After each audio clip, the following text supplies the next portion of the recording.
Heto na po ang Memo ni Mommy, ang programang kapupulutan ng mga aral para sa pagpapaganda ng relasyon at unawaan ng bata at magulang.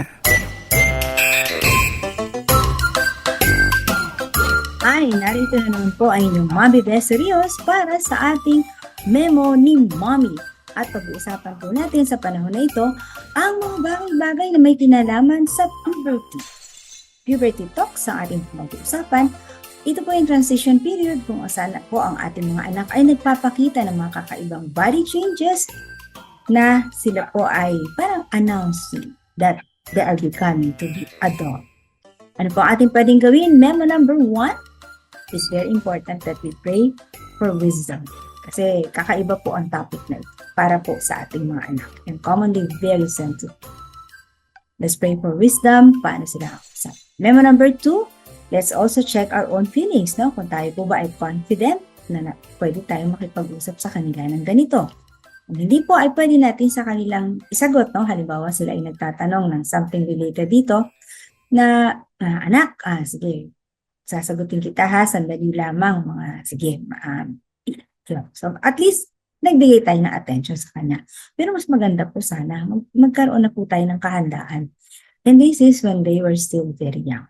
Puberty takes place pag age 8 hanggang 12 po ang ating mga anak. So, 8 taon naman tayong pwedeng magayak.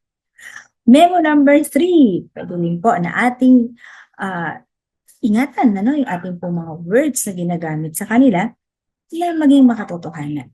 Halimbawa po, let us use the actual name of that body part na kanila pong very much involved dito nga po sa puberty changes na ito. And ano po yung name nito? Ano yung tawag? Kung sa inyo pong lugar, no, bahala po sa ating mother tongue o kung gusto nyo in English, ay yun po yung gagamitin natin. Let's avoid using mga cute names because by those cute names, parang maiisip ng bata na bakit iniba yung tawag? Or whatever, no? Parang mahalaga po na makita niya na it's a real issue. It's a real thing, no? Number 4, maganda rin po that we answer their questions direct. Hindi po yung masyadong maraming umiikot na kung ano-ano, especially when they were young.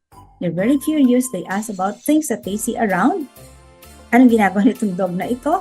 Well, it's just as simple as, ay naku anak, magkakaroon sila ng puppies, no? Di ba cute yung mga puppies? So yan, ganyan ang nangyayari kapag sila ay gagawa ng puppies. The child will now, no, paano ito? Let's just be short in our answers, no? At panghuli po, maganda. Kung out of this puberty talks, ay sasabihin din po natin ang kamalayan patungkol sa purity. That there is a time when these body parts must be used. Gawin din po natin pagkakataon nito upang maiwasan po ang mga molestations, that these are body parts na hindi po dapat hinahawakan ng kahit sino-sino, kahit ikaw, kung dilinisin lamang. Okay? So, para po alam nila na hindi po ito isang bagay na kanila pong basta-basta lamang hahawakan at pahahawakan. So mga ilang bagay-bagay po yan patungkol sa ating pong puberty talks, paghahanda po sa ating mga bata about their sex education.